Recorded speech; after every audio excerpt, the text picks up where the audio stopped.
So this video is actually the class that I taught at Sublimation Camp last year, 2023, and I want to make sure you know about the current Sublimation Camp for 2024.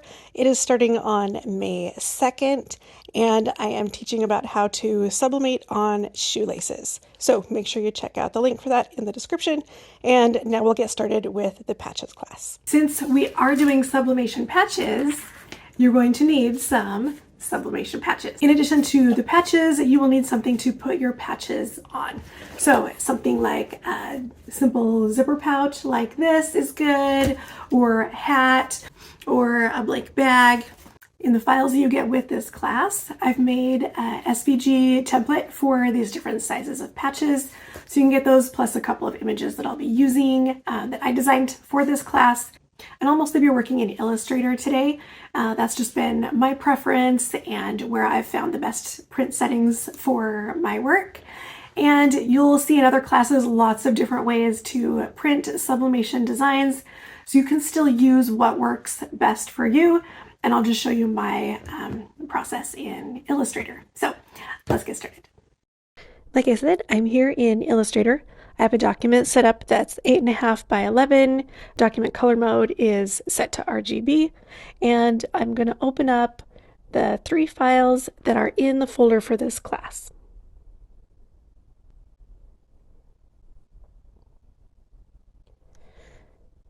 Then I'm also going to bring in 2 more images that I've downloaded from Creative Fabrica. The links to these exact listings are in my supply list. So I've got this sea turtle, and also this capybara is really big, so I'm going to decrease the size a little bit just so it's easier to work with. Great. So when I open up this particular file, this is the template for each of the patches that I'm going to be using.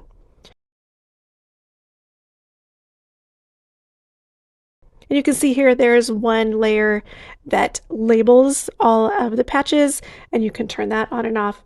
And then each one of these shapes we can use to size up our individual patches. So for this one here, we'll start with May the Forest Be With You.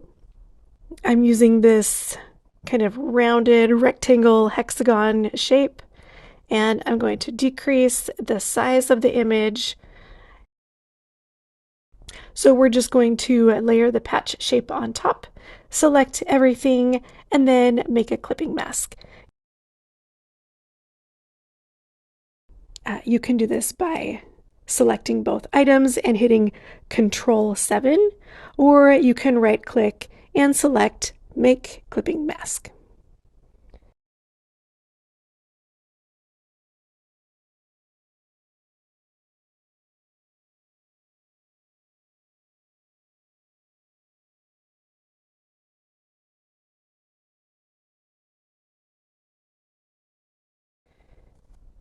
All right, now we're going to use this rectangle, copy and paste over here onto our image that says love. And we're just going to shrink down the word love so that it fits inside that rectangle.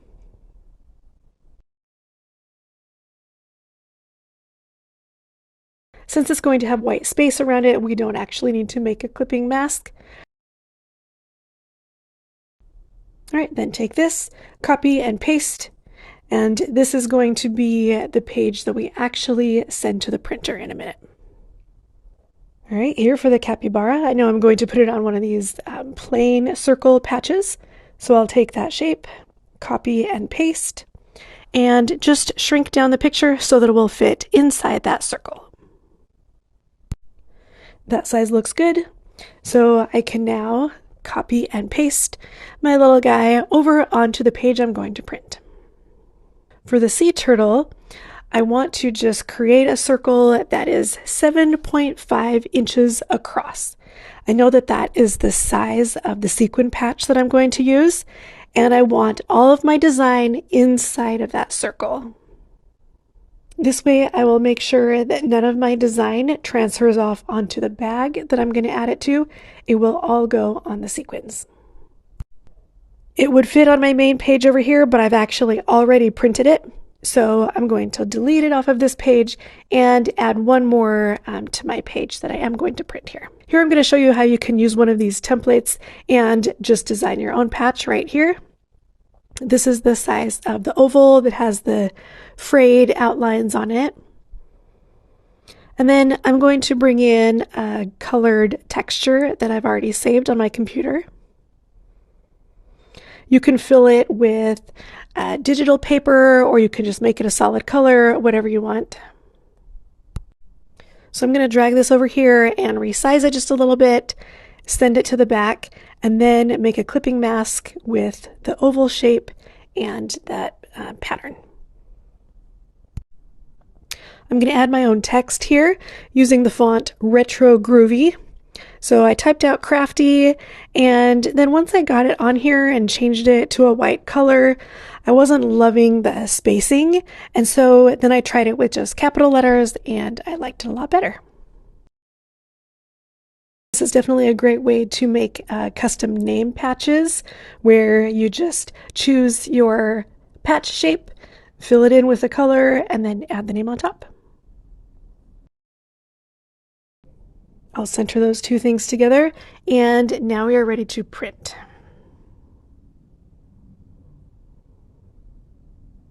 So click on print. This dialog box will pop up. I'm setting it to my Epson. I've already made some previous changes to this printer so that it will automatically mirror the design that I send to print. Then here under color management, I've chosen Let Illustrator Determine Colors. The profile I'm going to choose is an ICC profile that I've previously installed specific for this Epson printer. And then in this last drop down, I'll choose Perceptual and then click Print. So here's one of the sequin patches. I'm flipping everything over to the white side because that's the side that you're going to sublimate on. And you can see some of them kind of got stuck. And so I made sure to go back in and get all of them flipped over because I want the color to transfer.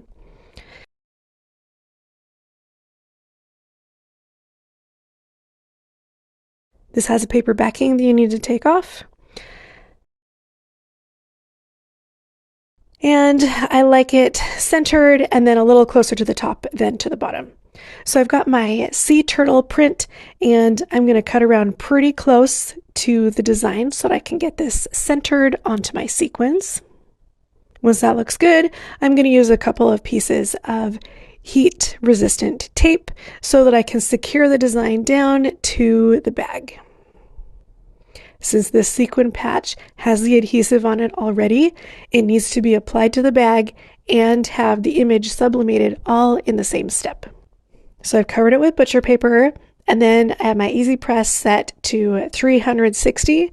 And originally I had the timer at 120 seconds, but I actually only pressed it for 90 and it was perfect. All right, and here's how it looks after it's cooled and you reveal the flip sequin design.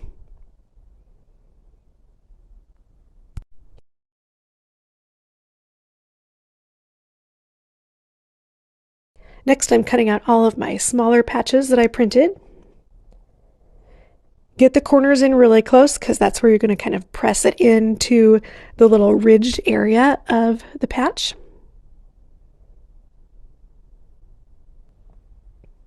And you've probably noticed that some of these video clips I've sped up to about double time just so that we can move through the steps quicker and I can show you a whole lot of instruction and material. But feel free to slow down the playback or pause the video at any time that you want to catch up or rewatch something.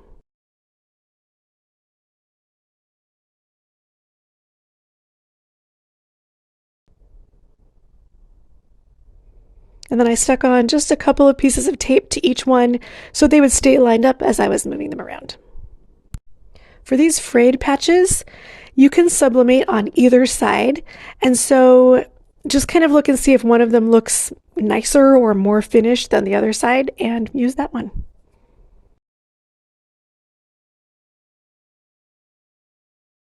Make sure that none of the little fringe pieces are stuck underneath your sublimation paper.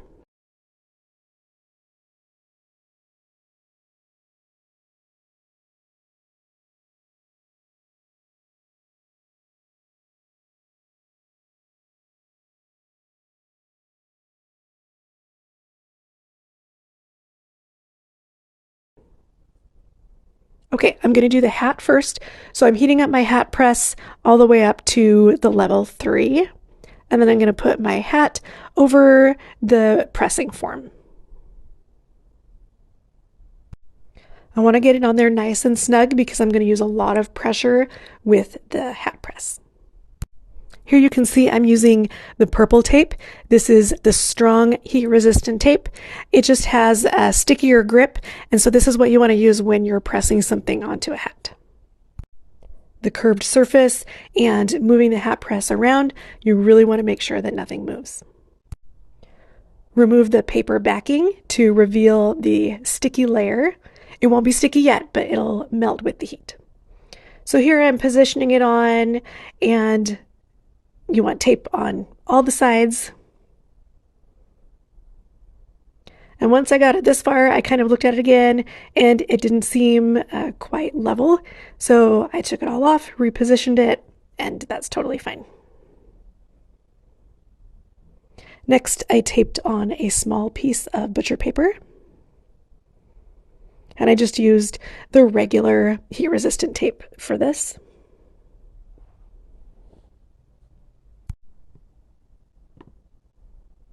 So to press the hat, I just had a separate timer going for 60 seconds. And a lot of the time I just did this kind of slow back and forth, making sure I was getting the whole patch. But then for a few seconds, I made sure to get the edge of the hat press right up into the corners to press those down and make sure that I didn't have any gaps in my pressing design. After it cools a little bit, it's time to take off all the tape, remove the sublimation paper, check out your really cool image, and the patch is already stuck down to the hat.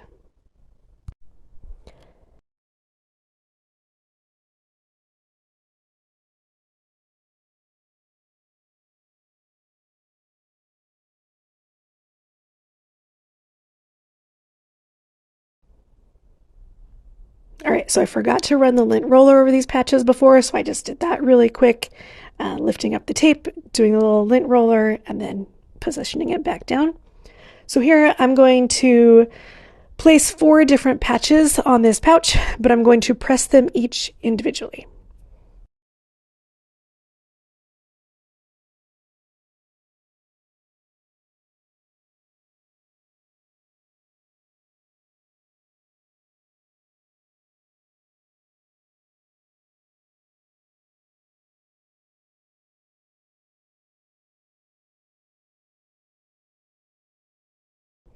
All right, so these 2 round patches, they have the adhesive on the back, so I had to remove the paper layer, and then I taped down the design in the center, and they're going to be applied at 385 for 30 seconds.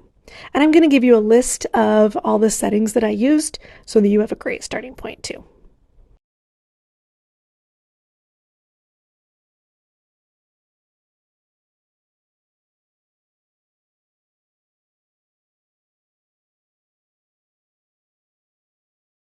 Don't forget to cover things up with butcher paper.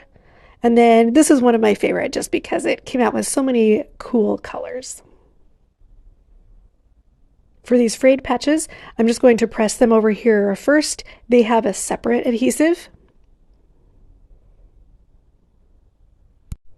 So I pressed these at 385 for 60 seconds and with a lot of pressure.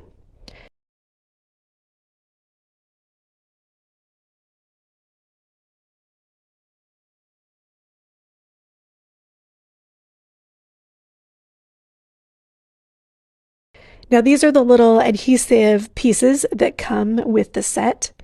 And so, there's enough to match each patch with the right size. And so it has a little paper layer that you need to peel off. It's not sticky yet, it's just this clear glue layer. And so you just position it on the back side of the patch and then flip everything over together so that it stays lined up. And then put it where you want it to go. Cover it with a piece of butcher paper. Make sure that it's covering up any of the other patches that are already on there. And this is going to go 350 for 30 seconds to melt that adhesive layer and make the patch stick. And we're going to repeat that process with our oval. I'm using a weeding hook because it was really hard for me to get the paper layer separated from the glue layer using just my fingers.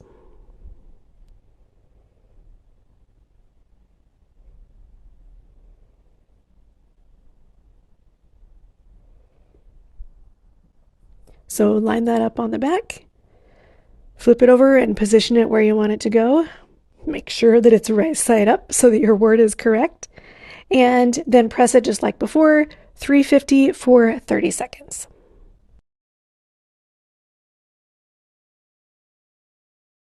Let it cool for a little bit and they're all stuck on.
So really quick, here's a way you can use those template shapes in Design Space as well.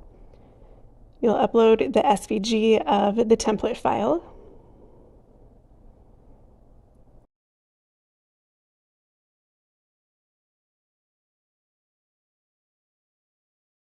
Then once it's on your canvas, you can ungroup and then you can move or delete the label text.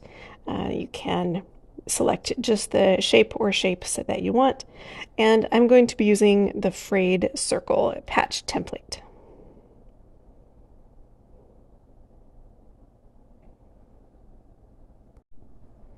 So that's the space that I can fill for the patch. I've added the text, "I need space." I'm using the font Agent Q, and you can see I changed the line space to -8. I like each of those lines to be closer together without so much space between them. I'll go through and adjust the size like I want to. Then when that's in the right spot, select both of them and click Attach. That way the words will cut out inside of the circle. Then click Make It. Make sure that the image is changed to mirror.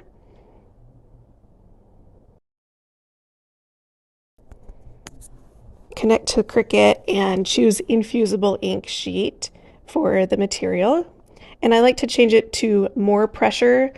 It seems like it cuts out better for me that way. So put the pattern side up on your mat. Cricut will cut through all the letters first and then do the circle outline.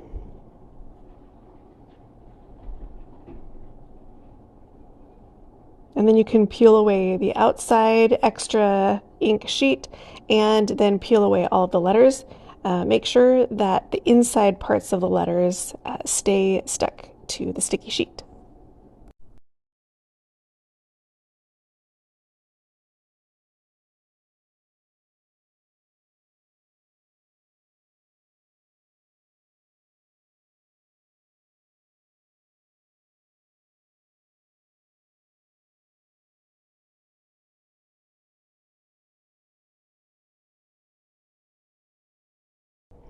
Then center the cutout over the patch. Secure it with a couple of pieces of heat-resistant tape. Then layer some butcher paper, and for the infusible ink, it's $3.85 for 40 seconds. And then I decided to stick this one to the front corner of a t-shirt.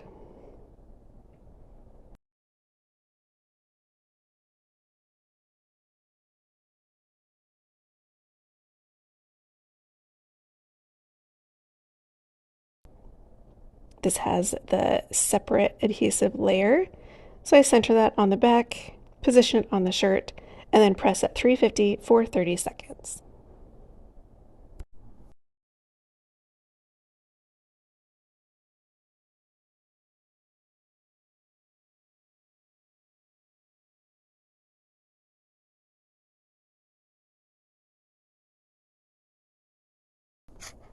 And then, just like for any other iron-on project that's going to be washed, I would wait at least 24 hours before running this through the laundry.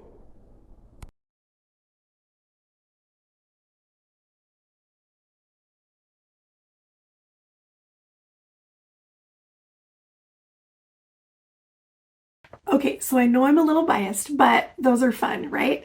Okay, I wanted to show you the finished result of the different things that I made and show you a couple of other things that you haven't seen yet. All right, so first up here is our finished zipper pouch. You could put other things on it.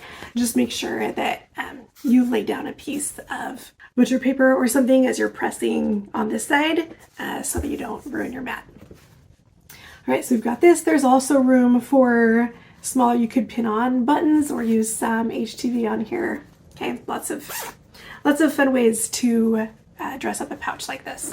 All right, we have, of course, our sea turtle. And I used this blue just because I thought it went so well and would really stand out on the white. Here's the hat with the patch on it. And after I did this one, I thought maybe it would have been better to use one with the black, but that's just personal preference. Here is the I Need Space patch that I did with infusible ink, just on a shirt. All right, and then here is a patch on a backpack. One of my kids requested this little capybara. I was actually worried that the heat might melt the material of the backpack. This was one of the patches that had the adhesive on it already. So I peeled off the paper, put it down on just a piece of scrap fabric, and then pressed the image on top, just like I did with the other patches. Then I cut away the extra fabric from the back and just used hot glue to attach it to the backpack. You could use some other fabric glue if you wanted, but that way I knew I wouldn't risk melting any part of the backpack, and we still got a patch on there. Let me know if you've got any questions about anything that I used or did in this video, and make sure you like and subscribe, and I will see you in the next video. Bye.